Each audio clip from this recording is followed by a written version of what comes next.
તે ઘરેથી પૂછ્યું ક્યાં જાવ છો કે પાટણ, તો કે પાટણથી પટોળા લેતા આવજો. ભરતદાન એમ કે એક શું બે લેતો આવું, એને એમ કે હશે 200-300 રૂપિયાનું. પછી પાટણની બજારમાં નીકળ્યા, પટોળા વાળાની દુકાને જઈને કે પટોળા દેખાડો. ફારાડ ફારાડ ફારાડ.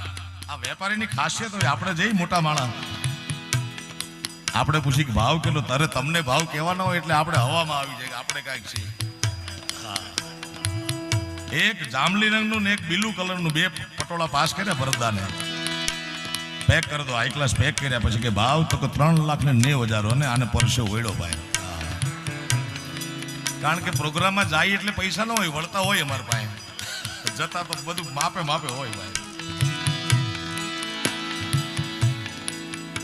હવે જવાબ તો દેવો તો કે મારો કાર્યક્રમ છે અહીંયા, કાર્યક્રમમાંથી વળતા આવું, નીચે ઉતરીને પૂછ્યું પાટણમાં કે બીજું શું વખણાય. કે જે મિત્રો પાટણ ગયા છે એમને ખબર, પાટણના પકોડા વખણાય, ભજીયા, કઢીને પકોડા.